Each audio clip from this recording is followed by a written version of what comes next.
जय भीम नमो बुद्धाय। ये देखिए बौद्ध कथा चालू हो गई है। अभी थोड़ी देर में बौद्ध का ज्ञान सुनाया जाएगा। ये देखिए उद्विग्न हुआ था, उनका चित्त जो विचलित हुआ था, उनका मन जो अशांत हो गया था, पूरी तरह से हिल गए थे वो। जो उन्होंने 4 वास्तविकताएं देखी, वो जीवन की वास्तविकताएं हैं। क्या है? पहली वास्तविकता कि आपको शरीर में विकृति आ रही है, ये रुकने वाली नहीं, यानी बुढ़ापा आएगा। पहला सीन उन्होंने देखा था बूढ़े आदमी को, यही रहा है। तो पहला सीन जो उन्होंने देखा था कि बुढ़ापा आने वाला है, और जब चिंतन किया कि ये बुढ़ापा रुकने वाला नहीं है, आप कितनी भी कोशिश कर लीजिए। वो एक गायक था, क्या नाम था उसका, जिसके साथ डॉक्टरों की टीम चलती थी, जिसके पास 40-50 आदमी ब्लड डोनेशन के लिए हर समय रहते थे, अंग डोनेशन के लिए हर समय रहते थे कि मैं 100 वर्ष जीऊंगा। क्या हुआ? उसका नाम भी नहीं आज। हम कितनी भी कोशिश करें, लेकिन बुढ़ापा आएगा आएगा, ये रुकने वाला नहीं। पहला वास्तविकता जीवन की। दूसरी कहते हैं अगर विकृति आ रही है, और ये शरीर हमको कहां से मिला है? प्रकृति से मिला है, माँ बाप से मिला है हमको। ये शरीर हमको माँ बाप से मिला है, सिर्फ शरीर दिया है उन्होंने, हमारा पालन पोषण किया, लेकिन प्रयास हमने किए हैं। आज साइंस आपके सामने, साइंस ने प्रूव कर दिया है, हम नहीं समझ पाते थे, लेकिन साइंस ने प्रूव कर दिया है कि यह जन्म हमने लिया है, किसी ने हमको दिया नहीं है। जिस समय गर्भ धारण किया था माँ ने, उस समय लाखों की संख्या में शुक्राणु छूटे थे, उसमें हम दौड़े थे, वहां पर रेस लगाई थी, तब हमने गर्भ धारण किया था, तब हमने अपने जीवन के लिए वहां पर यह चीजें प्राप्त की थी कि हम जो जीवन लेंगे सबसे पहले हम दौड़े थे। अब क्यों भाग रहे हैं? अब क्यों नहीं भाग रहे? हताशा अब क्यों है? जब उस भगवान बुद्ध कहते हैं उस समय जब दौड़े थे तुम जन्म लेने के लिए, तो आज क्यों नहीं दौड़ रहे? किस लिए नहीं दौड़ रहे? आज क्यों इतनी हताश हो? किस लिए आप में उत्साह नहीं है? क्यों नहीं भी है आपके अंदर? इसे हमें समझना पड़ेगा।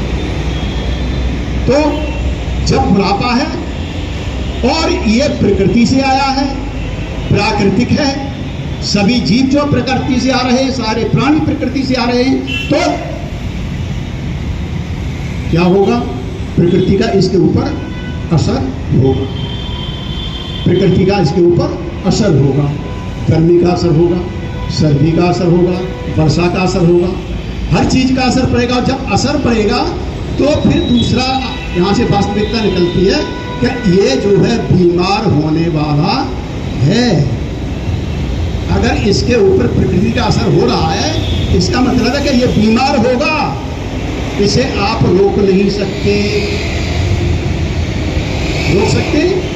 नहीं रोक सकते। बंद लगा सकते हो, आप दवाई से बंद लगा सकते हो, लेकिन बीमारी रुकती नहीं है। ये जो है कुछ होती है, हमारी ऋतु की बीमारी होती है, सर्दी हुई, खांसी हो गई, बरसात चल रही है इस समय, बहुत सारे आदमी बीमार हो जाते हैं। खुद आज तबीयत खराब हो गई, सुबह में आने वाला नहीं था, लेकिन नहीं, मैंने वादा कर दिया तो जाऊँगा, इसलिए मैं आया। सुबह मुझे लग रहा था कि नहीं पहुँच पाऊँगा मैं। तो ये बीमारी जो है वास्तविकता है, जिससे हम जो है हमारे सामने हम स्वीकार करनी होगी कि अगर हमने धारण किया ये शरीर, तो ये बीमार भी होने वाला है। दूसरी वास्तविकता। तीसरी वास्तविकता जिसे हम स्वीकार नहीं करना चाहते, लेकिन सबके सामने, क्यों कि ये जो शरीर हमने धारण किया ये मरने वाला, इसे कोई रोक नहीं सकता, इसे कोई रोक नहीं सकता। और ना बुद्ध सर्वज्ञ थे, बुद्ध अनुत्तर थे, लोकविदु थे, वो सुगत थे, पुरुषोत्तम सारथी थे, विद्याचरण संपन्नो थे वो, सम्यक संबुद्ध थे वो, अरहत थे, भगवा थे, सारे गुण थे उनके अंदर। वो तो सर्वज्ञ थे। अगर चाहते आनंद से कहा भी था कि आनंद अगर तुम पहले कहते तो शायद बुद्ध जो है कल्प भर रुक जाते, कल्प से आगे भी रुक जाते। लेकिन ये शरीर मैंने धारण किया है, कल्प भर रुक जाऊंगा तब भी मुझे इसे खत्म करना है, ये छूटना है मेरा शरीर। ये रुकने वाला नहीं है। तो फिर हम मौत पर क्यों चिंता करें? चिंता तो इसलिए कि हम जो है रति कर रहे हैं, उससे रतिया, उससे आसक्ति है हमारी, और आसक्ति हमारा मूल कलेश है। क्या है? नमो तस् भगवतो अरहतो सम्मा संबुद्धस्। क्या है? नमो तस् इत्यपि सो भगवा, ऐसे ही भगवा। भगवा, भगवा का मतलब क्या है? भगवान। भग जमा वान, वान का मतलब है आसक्ति, वान का मतलब है तृष्णा, वान का मतलब लगाव, जिज्ञासा, रति।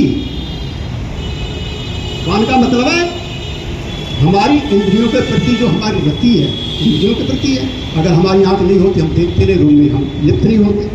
नाक नहीं होती हम सूंघते नहीं, हम जो गंध में लिप्त नहीं होते। अगर हमारे कान नहीं होते हम सुनते नहीं, हम शब्द में लिप्त नहीं होते। अगर जिह्वा नहीं होती हम चखते नहीं, हम रस में लिप्त नहीं होते।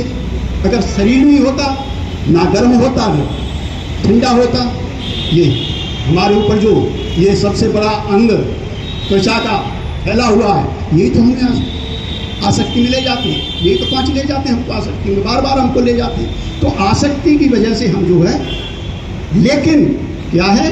मरण सत्य है, इसे कोई टाल नहीं सकता। फिर किस लिए रोना?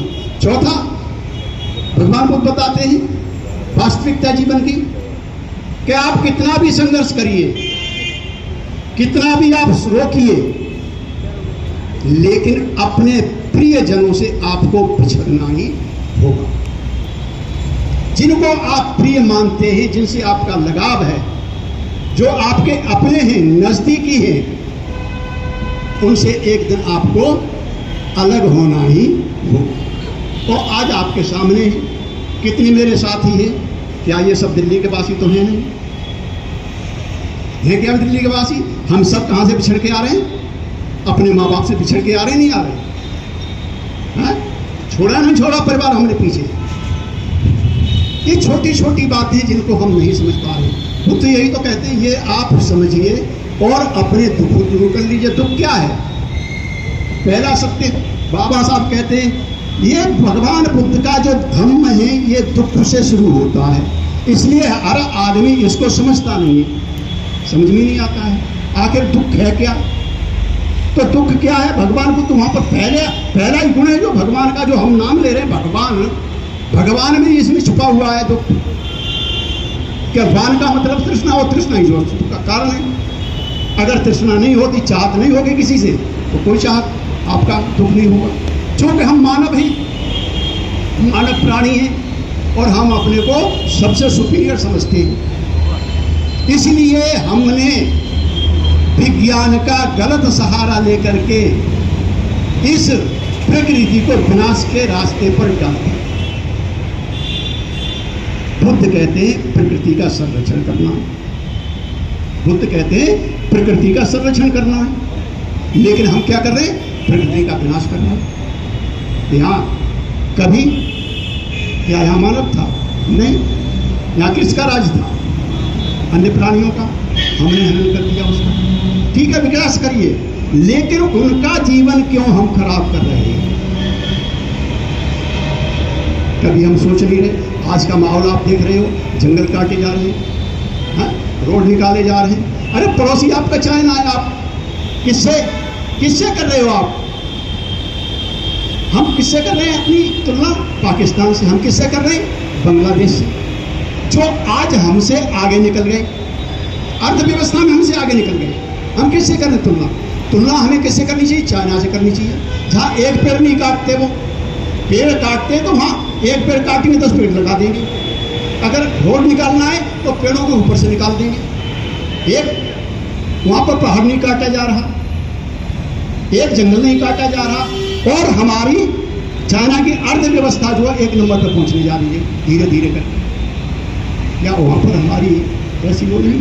तो क्यों कि हम आसक्तियों में फंस गए। हमने बुद्ध को अपनाया नहीं, बुद्ध को नहीं अपनाया, चाइना ने बुद्ध को अपनाया है। चाइना ने बुद्ध को अपनाया है।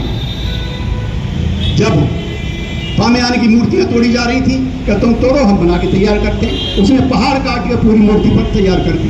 क्या तुम जो है इतनी बड़ी तोड़ रहे हो, हम इससे भी ऊंची बना देते हैं। 450 फुट की जो मूर्ति बना के तैयार करती है, उसने पूरा पहाड़ काट दिया उसने भगवान बुद्ध के लिए।